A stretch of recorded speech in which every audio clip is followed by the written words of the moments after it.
Okay, so start करते हैं unit and measurement chapter 2। Okay, chapter 1 हम डिस्कस करेंगे। मतलब चैप्टर 1 सिर्फ इंट्रोडक्शन पार्ट ऑफ व्यू से हम उसको पढ़ेंगे, क्या होता है चैप्टर 1 में, क्या क्या हमें करना है। बट किसी भी स्कूल में चैप्टर 1 नहीं पूछा जाएगा, क्वेश्चन नहीं बनेंगे चैप्टर 1 में, ठीक है। So this is chapter 2 from which large number of question may be asked, maybe from unit and measurement and dimension analysis। तो वो चीजें हमें करनी है। सबसे पहले देख लेते हैं कि चैप्टर क्लास 11th में हमें कितने चैप्टर पढ़ने हैं, कौन कौन से चैप्टर हैं। So you can see here that सबसे पहले आपको यूनिट 1 करना है, जिसका नाम है फिजिकल वर्ल्ड एंड मेजरमेंट। तो उसमें चैप्टर 1 है फिजिकल वर्ल्ड, जो कि किसी भी स्कूल में करवाएंगे भी नहीं, छुड़वा देते हैं। बस इंट्रोडक्शन होता है इसमें फिजिक्स का, ठीक है, कि फिजिक्स क्या है, फिजिक्स के स्कोप क्या क्या है, और फिजिक्स में फिजिक्स और टेक्नोलॉजी में क्या रिलेशन है, टेक्नोलॉजी से फिजिक्स कैसे रिलेटेड है, और फिजिक्स से टेक्नोलॉजी कैसे रिलेटेड होती है, वो सब चीज़ें, ठीक है। तो सिर्फ थियोरिटिकल टॉपिक रहेगा ये आपका। फिर उसके बाद हमें करना है चैप्टर नंबर 2, जो कि काफी अच्छा चैप्टर रहेगा, यूनिट एंड मेजरमेंट। इसमें सीबीएसई से भी काफी क्वेश्चन बनते हैं, और आप देखोगे आईआईटी जेईई एग्जाम्स में भी इससे काफी क्वेश्चन बनते हैं डायमेंशंस पर, ठीक है। फिर इसके बाद हमारा चैप्टर रहेगा सेकंड यूनिट, यूनिट यानी कि काइनेमेटिक्स नाम है इसका। काइनेमेटिक्स में हमें पढ़ना है चैप्टर 3 और 4, मोशन इन स्ट्रेट लाइन और मोशन इन अ प्लेन, ठीक है। तो ये दोनों चैप्टर आपके कहीं ना कहीं, अगर आपका चैप्टर क्लास 9th का फिजिक्स ब्रसअप है तो आपको वहां पर ज्यादा हेल्प मिलेगी। फिर उसके बाद यूनिट 3 रहेगी हमारी laws of motion, laws of motion chapter number 5। इसके बाद वर्क एनर्जी और पावर चैप्टर 6, वर्क एनर्जी और पावर रहेगा। उसके बाद यहाँ पर आ जाएगा motion of system and motion of system particle and rigid body, जिसमें कि चैप्टर 7 यानी कि रोटेशनल मैकेनिक्स हम यहाँ पर समझेंगे। फिर ये चैप्टर आपने पहले भी पढ़ा हुआ 9th क्लास में, ग्रेविटेशन। तो जब हम इस चैप्टर को पढ़ेंगे तब आप एक बार ग्रेविटेशन अपना 9th क्लास का फिर से रिवाइज कर लेना। तो यहाँ तक आपके देखो पार्ट 1 एंड पार्ट 2, दो दो पार्ट है आपके।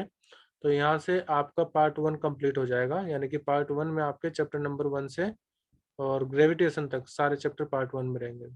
ओके, इसके बाद आपका पार्ट 2 चलेगा फिजिक्स का, सेकंड बुक। उसमें प्रॉपर्टी ऑफ बल्क मैटर है, property of solid, property of fluid, thermal property of matter, और उसके बाद हमारा आएगा थर्मोडायनेमिक्स, ठीक है। फिर यहाँ से ये अलग यूनिट है, unit number 9, behaviour of perfect gas and kinetic theory of gas. और उसमें काइनेटिक थ्योरी में करना है, ये थ्योरेटिकल चैप्टर रहेगा ज़्यादातर। और फिर उसके बाद सबसे लास्ट और इम्पोर्टेंट टॉपिक ऑसिलेशन और वेव। तो लगभग ये हमें 15 चैप्टर हमें करने होते हैं, अगर फिजिकल वर्ल्ड को हटा दिया जाए तो 14 चैप्टर हमें टोटली करने हैं, ठीक है। फिर इसके बाद थोड़ा सा देख लेते हैं कि चैप्टर 2 में हमें कौन कौन से टॉपिक पढ़ने हैं और उसकी क्या इंपॉर्टेंस है। चैप्टर 2 ही हमें आज करना भी है। तो यहाँ देखो यूनिट एंड मेजरमेंट, ठीक है। इसमें पहले टॉपिक रहेगा हमारा नीड्स फॉर मेजरमेंट। इसका मतलब ये है कि अगर मान लीजिए आपको एक्सपेरिमेंट कर रहे हो, ठीक है, तो एक्सपेरिमेंट के दौरान कुछ ना कुछ चीजें आप मेजर करोगे ताकि आप एक रिजल्ट दे सको, एक कंक्लूजन निकाल सको। और अगर आप कैलकुलेशन कर रहे हो तो कुछ ना कुछ चीजें आपको मेजर करनी पड़ेगी, ठीक है। तो इसमें हमें पढ़ना है कि नीड ऑफ मेजरमेंट, यानी कि मेजरमेंट की क्या क्या आवश्यकता है, क्या क्या जरूरत है। तो उसमें हमें पढ़ना है यूनिट ऑफ मेजरमेंट, यानी कि अगर आप कोई चीज मेजर कर रहे हो, फॉर एग्जांपल किसी पेन की लेंथ मेजर कर रहे हो, तो आपको कोई तो स्पेसिफिक यूनिट होगी जिसमें आप मेजर करोगे। फॉर एग्जांपल अगर आप एरिया निकाल रहे हो तो एरिया की भी कुछ ना कुछ स्पेसिफिक यूनिट होती है। तो यहाँ पर हम समझेंगे यूनिट ऑफ मेजरमेंट। इसके बाद system of unit, system of unit में हमें कवर करना है कि किस किस तरह की एसआई यूनिट होती हैं, जैसे एफपीएस सिस्टम होता है, एमकेएस सिस्टम होता है। एसआई यूनिट आप सबको पता है, सिस्टम ऑफ इंटरनेशनल यूनिट कहलाता है। और फिर हमें इसके बाद पढ़ना होगा, दो तरह की यूनिट हो सकती है, एक तो फंडामेंटल यूनिट और एक ड्राइव्ड यूनिट। फंडामेंटल और ड्राइव्ड, ठीक है। फंडामेंटल ऐसी यूनिट होंगी जिसको हम किसी और की मदद से, हेल्प से ड्राइव नहीं कर सकते, जबकि ड्राइव में हमें फंडामेंटल की हेल्प होती है ड्राइव को, यूनिट को निकालने के लिए। यहाँ पर ये कुछ मेन चीजें हैं, basic mass, length and time measurement, वो हमें करना है। उसके बाद जब हम कैलकुलेशन कर रहे हो या फिर मान लीजिए एक्सपेरिमेंट परफॉर्म कर रहे हैं, उससे कुछ कैलकुलेशन कर रहे हैं, तो हमारा जो कैलकुलेशन है it must be accurate as well as precise. तो हम समझेंगे कि एक्यूरेसी और प्रिसीजन में क्या फर्क होता है। हो सकता है कि आपको ये वर्ड पढ़ने में एक जैसे लगे, बट उनके बीच में काफी ज्यादा डिफरेंस होता है एक्यूरेसी और प्रिसिजन में। उसके बाद हमें करना है, देखो जब आप कोई भी मेजरमेंट ले रहे हो तो हो सकता है कि उसमें कुछ ना कुछ गलतियां हो जाए, एरर हो जाए, ठीक है। अब ऐसा नहीं कि एरर सिर्फ आपसे ही हो सकती है, जो इंस्ट्रूमेंट आप यूज कर रहे हो उसमें भी कुछ ना कुछ एरर रह सकती है। तो यहाँ पर हम टाइप ऑफ एरर पढ़ेंगे, एरर किस किस तरह से हो सकती है, किस टाइप की एरर होती है, और उसके बाद एरर को कम करने का क्या क्या मेथड होगा, that we will cover in this particular topic. फिर उसके बाद हमें पढ़ना है सिग्निफिकेंट फिगर, इसकी क्या इंपॉर्टेंस होगी, that we will cover there. And last part हमारा रहेगा डायमेंशन ऑफ फिजिकल क्वांटिटी, ठीक है, डायमेंशन एनालिसिस और उसकी एप्लीकेशन। इससे काफी क्वेश्चंस आपके बनेंगे एग्जाम में। तो ये कुछ टॉपिक है जो हमें यूनिट 2 चैप्टर 2 में करना है, यूनिट एंड मेजरमेंट, ठीक है। अब देखो चैप्टर फर्स्ट हम कवर नहीं करेंगे, बट एक ब्रीफ स्टोरी देख लेते हैं कि चैप्टर 1 में हमें क्या क्या कवर करना था या क्या क्या चीज आपको पढ़नी थी। मतलब पूरे चैप्टर का निचोड़ इस एक स्लाइड में आपको मिल जाएगा, ठीक है। कुछ पॉइंट डिस्कस करते हैं, चैप्टर 1 से ही है, तो ऐसा भी नहीं है कि हम चैप्टर 1 डिस्कस ही नहीं कर रहे, बिल्कुल छुड़वा रहे हैं, ऐसा नहीं है। तो कुछ मेन मेन पॉइंट यहाँ पर डिस्कस कर लेते हैं चैप्टर 1 से। तो सबसे पहले देखो, जब आप चैप्टर स्टार्ट करोगे, बुक स्टार्ट करोगे, तो सबसे पहले क्वेश्चन यही आता है, व्हाट इज फिजिक्स। फिजिक्स आप क्लास 6 से आई थिंक पढ़ना शुरू कर दिया होगा साइंस में फिजिक्स, और ये क्लास 11th एक ऐसा लेवल है जिसमें आप अलग से एक पर्टिकुलर सब्जेक्ट फिजिक्स पढ़ रहे हो। अब से पहले आप सिर्फ साइंस में फिजिक्स पढ़ते थे, मतलब साइंस एक किताब होती थी, उसमें आपके फिजिक्स केमिस्ट्री बायो रहते थे, जबकि अब आप एक अलग से आपका एक सब्जेक्ट बन गया फिजिक्स। तो ऐसी क्या जरूरत पड़ी कि हमें अब फिजिक्स केमिस्ट्री बायो मैथ्स अलग अलग पढ़ने पड़ रहे हैं। मैथ्स तो फिर अलग सब्जेक्ट होते ही है, साइंस में हमने इसको क्यों अलग कर दिया। और एक और चीज, अगर हम फिजिक्स पढ़ रहे हैं तो ऐसा क्यों है कि जो स्टूडेंट्स मैथ लेते हैं उनको भी फिजिक्स पढ़ना होता है, और जो स्टूडेंट केमिस्ट्री बायोलॉजी सेक्शन लेते हैं उनको भी फिजिक्स पढ़ना होता है। तो ऐसी क्या है, इंपॉर्टेंस क्या है फिजिक्स की, वो हम यहाँ से थोड़ा समझते हैं। अच्छा, आप में से कोई मुझे बताना चाहेगा कि आपके अकॉर्डिंग फिजिक्स क्या है, वो according to your view physics हम कैसे डिफाइन कर सकते हैं। हालांकि फिजिक्स का बहुत वाइड रेंज है, but even I want to hear from you कि फिजिक्स क्या होती है, मतलब कुछ वर्ड्स में आप इसको एक्सप्लेन करना चाहेंगे, आप में से कोई भी, you can. Sir, laws that explain the physical world. Of course, that point is must कि हमें एक फिजिकल वर्ल्ड को समझने का जो मौका है वो फिजिक्स से मिल पाता है। मान लीजिए नेचर में कोई भी चीज हो रही है तो हम उसको फिजिक्स की हेल्प से समझा सकते हैं या फिर एक्सप्लेन कर सकते हैं। कुछ और चीजें बेटा, किसी और के आप में से कोई और बोलना चाहेगा। व्हाट इज फिजिक्स, आपने शायद अपनी बुक जब स्टार्ट करना शुरू किया होगा पढ़ना उसको, तो आपने कुछ पढ़ा भी होगा उससे रिलेटेड, फिजिक्स क्या है, क्यों हम उसको पढ़ रहे हैं। एनीवन एल्स, आदित्य भारती के अलावा, तबरेज, आप, तनिष्का, नमन। सर कुछ एक सेकंड बढ़िया से सोच के बताता हूँ। बिल्कुल बिल्कुल, एक अच्छा सा एग्जांपल सोचो और फिर मुझे बताओ कि फिजिक्स है क्या। फिजिक्स का मतलब नेचर। बिल्कुल, ये बिल्कुल एक तरह से हम पर्यायवाची शब्द कह सकते हैं कि physics is the study of nature, ठीक है। कि कोई भी चीज जो भी नेचर में हो रही है हम उसको फिजिक्स के पॉइंट ऑफ व्यू से एक्सप्लेन कर सकते हैं, that is correct thing, okay. भले ही वो भले ही वो आपकी इलेक्ट्रिसिटी हो, मैग्नेटिज्म हो, ठीक है, हवा का चलना हो, हर चीज में हम फिजिक्स को एक्सप्लेन वहां पर यूज कर सकते हैं फिजिक्स का। आप में से कोई भी मुझे कुछ भी चीज, कोई भी एक वर्ड बोल दो और आप मुझसे पूछो कि सर यहाँ पर फिजिक्स कैसे लग सकती है, and I will tell you that yes here this principle will act. कुछ भी चीज हो नेचर में, कुछ भी, हर जगह कुछ ना कुछ फिजिक्स वहां पर अप्लाई रहती है। यस, या तो आप कोई भी मुझसे क्वेश्चन पूछे कि सर यहाँ पर कैसे फिजिक्स हम अप्लाई कर सकते हैं, या फिर आप खुद से सोच करके एक अच्छा सा एग्जांपल मुझे बताओ कि फिजिक्स है क्या, why it is important for human being also. You know this is an introductory class, so I want to hear from your side कि आप क्या सोचते हो।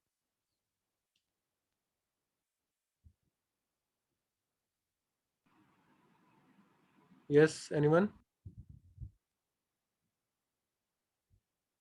बोलिए। यस बेटा। सर फिजिक्स इम्पोर्टेंट होती है हमारे लिए क्योंकि हम उससे नेचर की स्टडी कर सकते हैं। बिल्कुल सही पॉइंट है, फिजिक्स हमारे लिए इम्पोर्टेंट इसलिए भी है क्योंकि जो भी चीजें हैं नेचर में उन सब को पढ़ने के लिए हम फिजिक्स का यूज कर सकते हैं। बिल्कुल सही। आप यहाँ पे देख भी सकते हो, एक पॉइंट है that the scope of physics, the scope of physics is very very wide, covering a ट्रेमेंडस range of magnitude of physical quantity. मतलब कि देखो, आप एक एटम के अंदर न्यूक्लियस के बारे में स्टडी कर रहे हो, प्रोटॉन न्यूट्रॉन के बारे में स्टडी कर रहे हो, तो कितनी माइक्रोस्कोपिक लेवल पर हम वहां पर फिजिक्स अप्लाई करते हैं। एंड फ्रॉम दैट स्केल हमें एस्ट्रोनॉमी, एस्ट्रोफिजिक्स जब पढ़नी होती है तो वहां पर काफी ज्यादा, एक कह सकते हैं वो एक माइक्रोस्कोपिक बॉडी वहां पर हम उसकी स्टडी कर रहे हैं। तो काफी ज्यादा रेंज है फिजिक्स की, मतलब बहुत स्मॉल मैग्नीट्यूड से लेकर के बहुत हाई मैग्नीट्यूड तक। ओके, बहुत कम समय से लेकर के एक बहुत लार्ज समय तक, बहुत कम मास से लेकर के एक बहुत लार्ज मास तक की हमें स्टडी यहाँ पर फिजिक्स में करनी होती है। So we can say it is has a very very wide view, very the scope of physics is very wide. Okay, इसमें काफी चीजें हमें पढ़ने को मिलती है। अब आप ये पॉइंट देखिए, काफी अच्छा पॉइंट है ये। Point is physics and technology are related to each other. Is it so? You have to give me an example. It is written here that sometime technology give rise to new physics, and at the other time physics generate new technology. Both have direct impact on society. You can say that, suppose if the fan is working, then yes, the fan is a technology, but the principle behind the fan is rotating is physics. When you will kept and current carrying coil in the presence of magnetic field, so we can say that yes, here the basic principle of physics are applied. but but the fan, some person have thought, some person have applied that knowledge of physics to create such devices like fan, electric motor, or AC motor, or many types of motor are there also. So here that would be called technology. So whenever you will apply some basic principle of physics, okay, the basic principle of physics, how you will apply it, that is a technology. आप उसको कैसे इस्तेमाल कर रहे हो, किसी भी basic principle को, उसको हम फिजिक्स कह सकते हैं। And Aditya Bharti have written physics plus technology society. Very good बेटा, ये बिल्कुल सही है कि फिजिक्स और टेक्नोलॉजी से मिला करके एक ऐसी सोसाइटी क्रिएट हम कर सकते हैं जो कि ह्यूमन बीइंग के लिए काफी ज्यादा हेल्पफुल रहेगी। आप देख भी सकते हो कि आज से लगभग 50 साल पहले तक फिजिक्स वही थी, बेसिक फिजिक्स वही रहेगी, बट टेक्नोलॉजी चेंज होती रहती है। ठीक है, उसमें कुछ चीजें उसमें नया आता रहता है, बेसिक फिजिक्स वही रहती है। तो यस, ऑफ कोर्स, फिजिक्स और टेक्नोलॉजी के डेवलपमेंट से कहीं ना कहीं एक सोसाइटी, हमारी जो सोसाइटी है वो भी काफी ज्यादा बेहतर बनती जाती है। ठीक है, तो जैसे आप कह सकते हैं कि आज से कुछ समय पहले हम फिजिक्स का उतना ज्यादा अप्लाई नहीं कर पाते थे जितना अब कर सकते हैं, क्योंकि बहुत साल पहले फिजिक्स थी, बेसिक प्रिंसिपल रहते हैं, बट वो टेक्नोलॉजी नहीं रहती। तो जो टेक्नोलॉजी है ना, वो हमेशा चेंज होती रहती है, अपग्रेड होती रहती है। और जब मान लीजिए कोई टेक्नोलॉजी अपग्रेड हो रही है ना, तो कभी कभी जैसे मान लीजिए कुछ ऐसे इंस्ट्रूमेंट होते हैं जिनको हम प्रैक्टिकल में या एक्सपेरिमेंट परफॉर्म करने में यूज करते हैं। फॉर एग्जाम्पल, जैसे कुछ टेलीस्कोप हम कह सकते हैं या माइक्रोस्कोप हम कह सकते हैं। तो जब हमारे पास ये खास करके जो इलेक्ट्रॉनिकल माइक्रोस्कोप होते हैं, ठीक है, तो वो एक ऐसी टेक्नोलॉजी है जो और काफी ज्यादा जो माइक्रोस्कोपिक लेवल पर जो स्टडी है उनमें हमारी हेल्प कर सकते हैं। ठीक है, तो हम क्या करते हैं कि फिजिक्स को अप्लाई करके कुछ टेक्निक बनाते हैं, कुछ टेक्नोलॉजिकल चीज बनाते हैं, कुछ इंस्ट्रूमेंट बनाते हैं, और फिर उन्हीं इंस्ट्रूमेंट का यूज करके हम कुछ रिसर्च करते हैं, हम कुछ एक्सपेरिमेंट परफॉर्म करते हैं, और उससे कुछ हमें नया मिलता है, और फिर से कुछ ना कुछ फिजिक्स फिजिक्स कह लो या बेसिक साइंस कह लो, वो हमारे समझ में आती है, उसमें कुछ नया जनरेट होता है। तो इसलिए यहाँ पे लिखा है फिजिक्स और टेक्नोलॉजी एक दूसरे से रिलेटेड है। हम फिजिक्स से टेक्नोलॉजी बना सकते हैं, हम टेक्नोलॉजी से नई फिजिक्स जनरेट कर सकते हैं। नई फिजिक्स का जनरेट करने का मतलब है कि रिसर्च कर सकते हैं। जो भी चीज है, खास करके बेसिक साइंस, वो हमेशा रहती है, बस देर होती है उसको फाइंड आउट करने की। ठीक है, ग्रेविटेशन लॉ जब अर्थ बनी होगी तब भी थे, जब न्यूटन नहीं थे तब भी थे, और जब न्यूटन आए तब भी थे। लेकिन न्यूटन ने क्या करा, उन्होंने उस चीज को एक्सप्लेन किया कि चीजें काम कैसे करती हैं। तो चीजें हमेशा रहती हैं, साइंस हमेशा, बेसिक फिजिक्स केमिस्ट्री हमेशा रहती है, बट देर होती है उसको बस रिसर्च आउट करने की, ठीक है, पब्लिक के सामने आने की। और वो कौन करता है? साइंटिस्ट। और कब होता है? जब एक्सपेरिमेंट परफॉर्म करते हैं। और एक्सपेरिमेंट परफॉर्म कब करते हैं? जब हमें कुछ ना कुछ चीजें मेजर करनी आती हो। बिना मेजर के हम एक्सपेरिमेंट कैसे परफॉर्म करेंगे, कैसे पता लगाएंगे कि क्या चीजें हो रही हैं? ओके, तो this was the point. Now fourth point है कि in physics there are 4 fundamental forces जो कि पूरे नेचर को गवर्न कर रही है, ठीक है। और ऐसी कौन कौन सी है यहाँ पर? जैसे कि ग्रेविटेशन फोर्स, ये आपने पहले पढ़ा हुआ होगा। और उसके बाद electromagnetic force, strong nuclear force और weak nuclear force.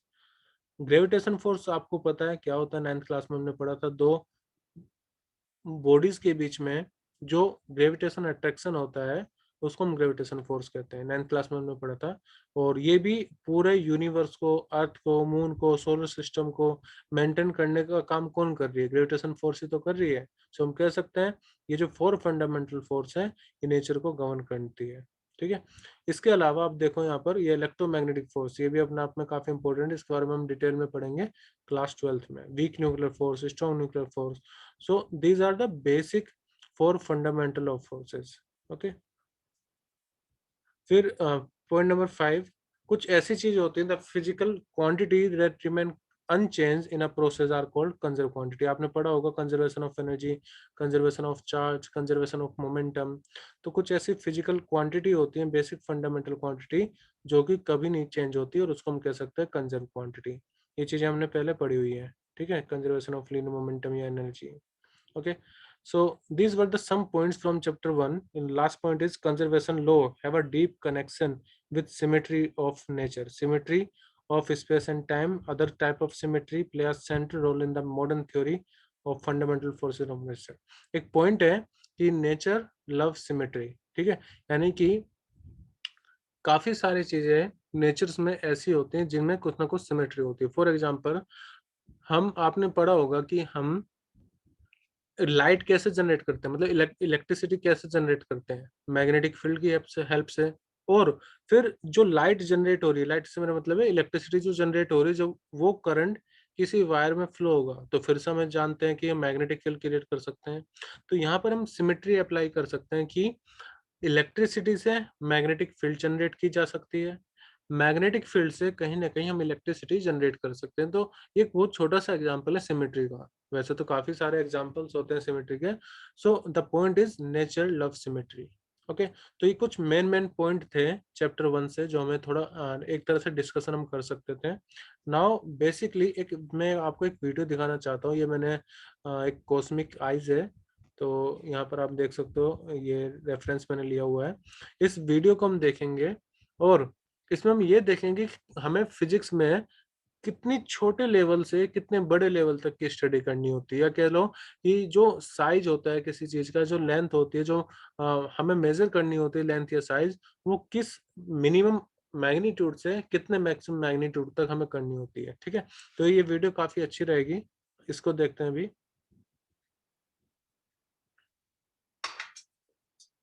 So you can see this distance is just 10 centimeter. Okay.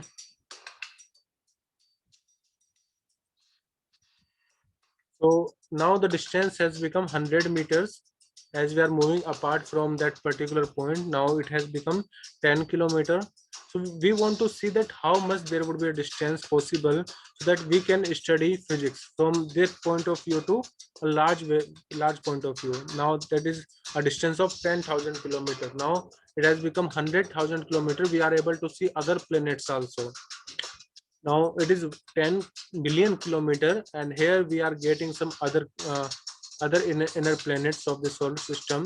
Now the distance has become 1 billion kilometer, and we are able to see now Kuiper belt. Now you can see some more dwarf planet there at a distance of 1 trillion kilometer.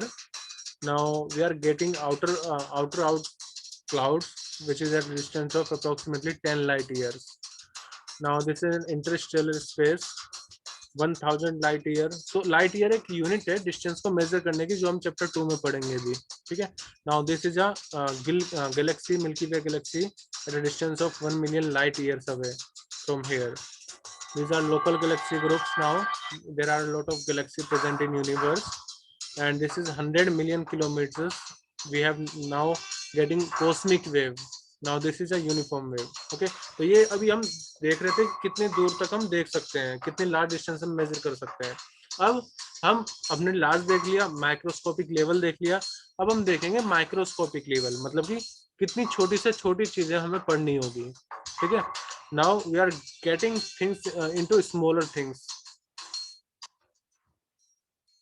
So you can see eyes there, human eye, in which there is iris and pupil at a distance of 1 millimeter, or their size, retina. Now we are getting WBC of 100 micrometer range.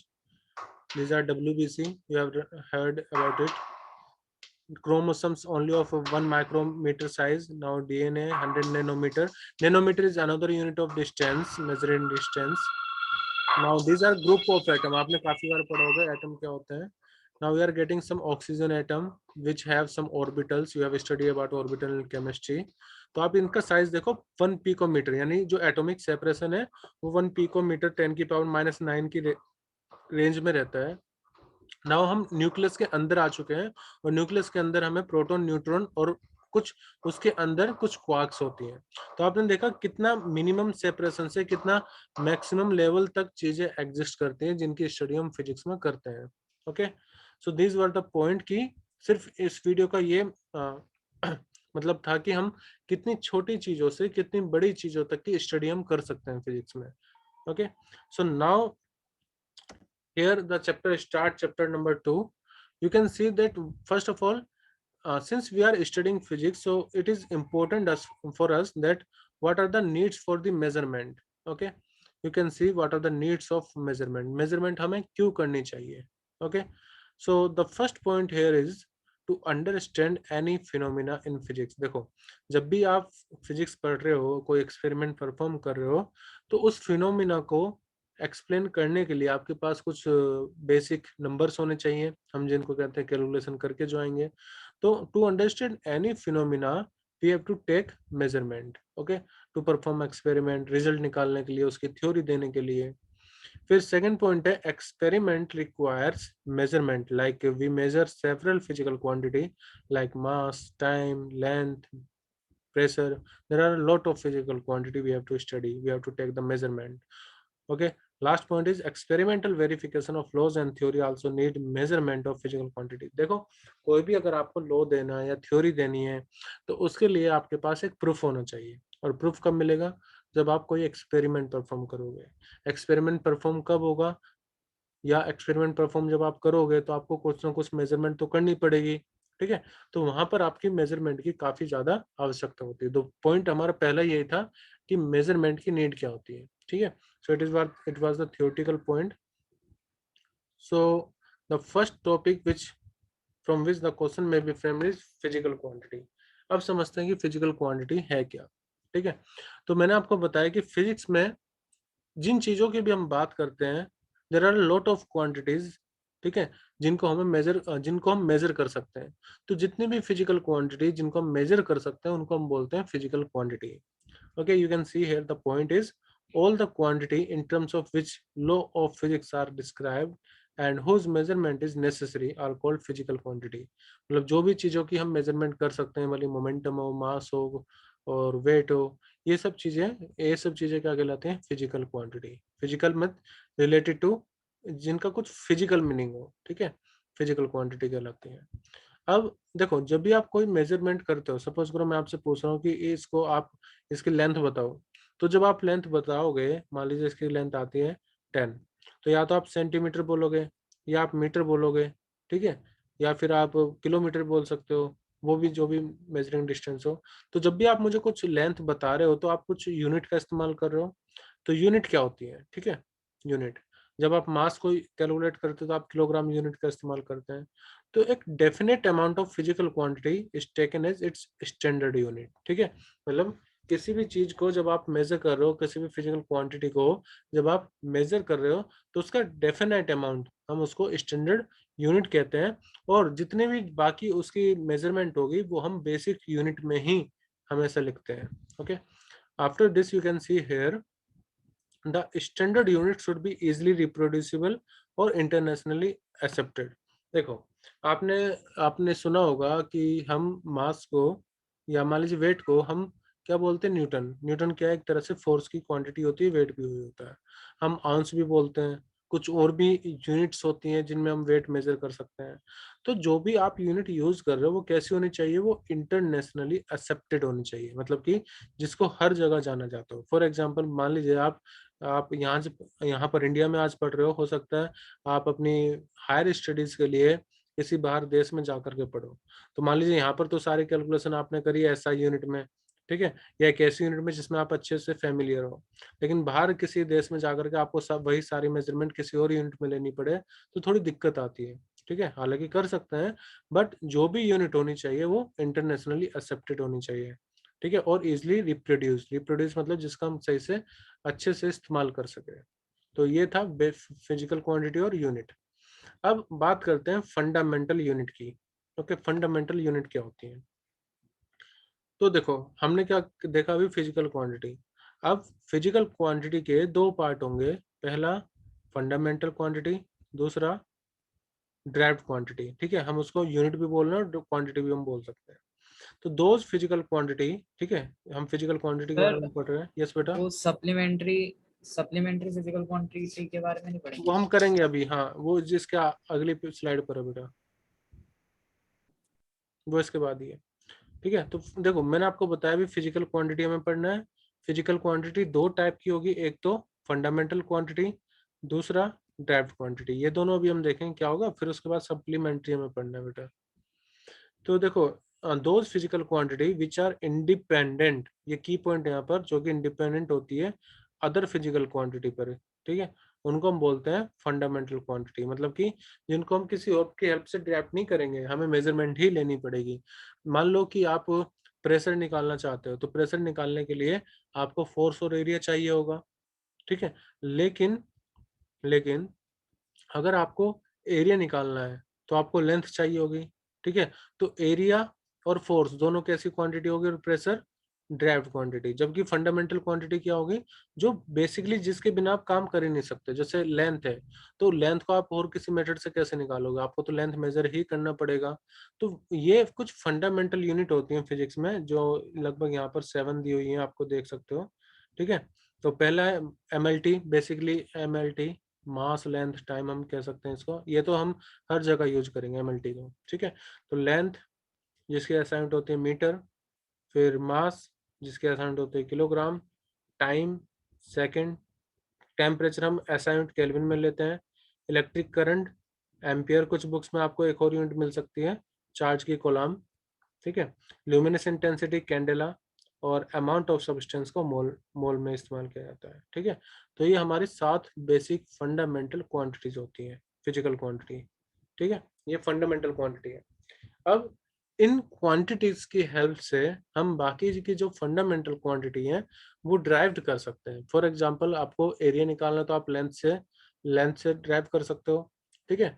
तो आप ये भी देख सकते हो, आपका एक page है जो कि फिजिक्स में आपको दिया हुआ है, फिजिक्स की एनसीईआरटी बुक से है ये। तो यहाँ पर आप देखिए, length, mass, time, electric current, thermodynamic temperature, amount of substance और ल्यूमिनस इंटेंसिटी। ये डेफिनेशन आपको याद नहीं करनी है, सिर्फ यहाँ पर आपको दिया हुआ है कि मान लीजिए लेंथ, स्टैंडर्ड लेंथ है क्या। तो ये आपको याद करने के पॉइंट ऑफ व्यू से नहीं पढ़नी, सिर्फ समझने के पॉइंट ऑफ व्यू से पढ़नी है कि अगर लेंथ एग्जैक्टली हम किसी चीज को 1 मीटर बोल रहे हैं तो उसका मतलब क्या होता है, टाइम क्या है, एम्पियर क्या है, ठीक है। तो आपको बस ये ध्यान रखना है कि 7 फिजिकल या कह लो फंडामेंटल क्वांटिटीज होती हैं जिनके नाम यहाँ पर दिए हुए हैं और उसके एसआई यूनिट।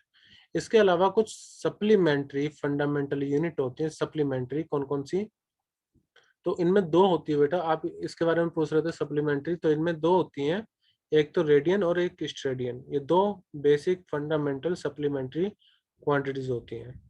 तो पहला है हमारा प्लेन एंगल एंड दूसरा है हमारा सॉलिड एंगल, ठीक है। प्लेन एंगल की जो यूनिट है हम उसको रेडियन में बोलते हैं, और जो सॉलिड एंगल उसको हम स्टेडियन में बोलते हैं। अब इनका थोड़ा सा मतलब समझते हैं कि है क्या। So you can see here, मान लीजिए आपने काफी बार देखा होगा, मान लीजिए ये एंगल आपको मेजर करना है तो आप क्या बोलेंगे, लगभग 45 डिग्री, ठीक है, 45 डिग्री। तो एक ऐसी रेडियन एक ऐसी यूनिट है जिसमें हम एंगल मेजर करते हैं, वो भी 2 डायमेंशन में, जबकि जो सॉलिड एंगल है उसको मेजर करते हैं 3 डायमेंशन में। फॉर एग्जांपल जैसे मान लो आप, ये पॉइंट है आपका, जैसे आपने वो देखा होगा कोन, ठीक है, कोन इमेजिन करो, एक कोन है, तो कोन में जो पूरा एंगल, ये वाला एंगल बनेगा, ये वाला, ठीक है, यहाँ से यहाँ तक का एंगल जो बनेगा, ये 3 डायमेंशन में एंगल बनेगा, तो हम इसको कह सकते हैं ये क्या है, सॉलिड एंगल, ठीक है। ये वाला एंगल यहाँ पर आप देख सकते हो, सॉलिड एंगल। तो सॉलिड एंगल को हम किससे रिप्रेजेंट करेंगे, स्टेडियन में जनरली 3 डायमेंशन में यूज होता है, रेडियन हमारा 2 डायमेंशन एंगल के लिए यूज होगा। तो रेडियन और स्टेडियन ये 2 बेसिक फंडामेंटल क्वांटिटीज होती है, ठीक है। यहाँ पर आप एक रिलेशन भी देख सकते हो एंगल का, angle ratio of the suspended arc length of radius R. मान लीजिए आपके पास कोई आर्क है जिसकी लेंथ एल है, रेडियस आर है, तो जो एंगल है वो कैसे निकल जाएगा, theta equal to arc upon radius. जबकि सॉलिड एंगल में यही होता है, sigma equal to A upon R square, ठीक है। आप इन दोनों की यूनिट निकालोगे ना, मतलब डायमेंशन निकालोगे, ठीक है, तो वो क्या आएगा, डायमेंशनलेस क्वांटिटी होती है, मतलब इनका कोई डायमेंशन नहीं होगा, यूनिट भी नहीं होगी। हालांकि हम इनको प्रोनाउंस किससे करते हैं, रेडियन से और स्टेडियन से, ठीक है, लेकिन इनका कोई भी डायमेंशन नहीं होता है। एल अपॉन आर एंगल का कोई डायमेंशन नहीं होगा, आपने पढ़ा भी होगा ट्रिग्नोमेट्री रिलेशन, कोई डायमेंशन नहीं होता उसका। तो सिग्मा इक्वल टू रहेगा एरिया अपॉन आर का स्क्वायर, ये सॉलिड एंगल हो गया, आप यहाँ पे देख सकते हो, और इसको हम बोलते हैं एरिया इन 2 डायमेंशन, मतलब एंगल इन 2 डायमेंशन, जिसको हम एक रिलेशन है theta equal to arc upon radius है, ठीक है। तो ये हमारी होती है सप्लीमेंट्री यूनिट। फिर इसके बाद आप देखो यहाँ पर ड्राफ्ट यूनिट है। ड्राफ्ट यूनिट मतलब मैंने आपको बताया था एक ऐसी यूनिट्स जिसमें कि आपको फंडामेंटल क्वांटिटी की हेल्प से आप एक नई यूनिट बनाएंगे, और उन यूनिट्स को हम बोलते हैं फंडामेंटल यूनिट, ठीक है। जैसे कि एरिया, वॉल्यूम, स्पीड, फोर्स, ये सारी ऐसी क्वांटिटी हैं जिनको कहीं ना कहीं आप बेसिक जो हमारी फंडामेंटल क्वांटिटी थी उनके हेल्प से आप ड्राइव करते हो, ठीक है। जैसे कि स्पीड हो गया, स्पीड क्या है, एक तरह से कॉम्बिनेशन है किस किस का, 2 फंडामेंटल क्वांटिटीज का, जैसे कि टाइम और लेंथ। इसी तरह से अगर आपको वॉल्यूम निकालना है तो वॉल्यूम भी कॉम्बिनेशन होगा किसका, बेसिक प्रॉपर्टी ऑफ लेंथ का, लेंथ खुद एक फंडामेंटल यूनिट है। फोर्स अगर आपको निकालना है तो आपको मास और एक्सेलरेशन निकालना होगा। मास तो एक फंडामेंटल क्वांटिटी, लेकिन एक्सेलरेशन नहीं है, एक्सेलरेशन के लिए आपको वेलोसिटी चाहिए, टाइम चाहिए, फिर वेलोसिटी निकालने के लिए आपको डिस्टेंस चाहिए। तो जितनी भी ऐसी यहाँ पर क्वांटिटीज लिखी हुई हैं, ये सब कैसी है, ड्राइव्ड क्वांटिटी, इनको हम फंडामेंटल क्वांटिटी की हेल्प से निकाल सकते हैं, ठीक है। तो ये आपकी बेसिक फंडामेंटल क्वांटिटी हो गई, और ये आपके कुछ एग्जाम्पल हो गए, वैसे तो बाकी सब एग्जाम्पल हैं, बट ये कुछ एग्जाम्पल है जिसको हम कह सकते हैं ड्राइव्ड क्वांटिटी। तो यहाँ तक की चीज आपको सबको क्लियर है, कोई भी डाउट है यहाँ तक तो आप मुझसे पूछ सकते हैं। ओके तो ये सिर्फ स्टार्टिंग है चैप्टर की, तो हमें पढ़ना क्या क्या है। तो हमने सबसे पहले देखा फिजिकल क्वांटिटी। फिजिकल क्वांटिटी मतलब ऐसी क्वांटिटी जिनको हम मेजर कर सकते हो। उसके बाद हमने देखा 2 तरह की क्वांटिटीज, फंडामेंटल और ड्राइव्ड क्वांटिटी। फंडामेंटल जिनको हम किसी और के हेल्प से ड्राइव नहीं कर सकते, बेसिक क्वांटिटीज होती हैं, जबकि जो ड्राइव्ड क्वांटिटी होती है उसमें हमें किसी ना किसी की हेल्प लेनी पड़ती है, किसी ना किसी की हेल्प से हम उसको ड्राइव कर सकते हैं, ठीक है। अब इसके बाद देखो सिस्टम ऑफ यूनिट, ठीक है, सिस्टम ऑफ यूनिट। तो आपने देखा होगा वेरिस, हम कोई भी चीज है उसको अलग अलग यूनिट में मेजर कर सकते हैं। इंडिया में तो काफी ज्यादा रेंज है, आपको जब एरिया आप देखते हो तो एरिया हम स्क्वायर फुट में बोलते हैं, ठीक है, मीटर स्क्वायर में बोलते हैं, बीघा में बोलते हैं, गज में बोलते हैं, हेक्टेयर में बोलते हैं। So there are various unit in India which can be use. तो ऐसे यहाँ पर भी system of unit CGS, FPS और MKS और SI यूनिट। CGS मतलब centimetre, gram second, foot, pound, second, ठीक है, और यहाँ पर ये मीटर, किलोग्राम, सेकंड, और ये SI यूनिट तो आपको पता ही है, system of international unit. Okay तो इस लेक्चर में हम इतना ही कर पाएंगे, we have less than 1 minute, you have to rejoin again. So बाकी चीजें हम नेक्स्ट पार्ट में करेंगे। सर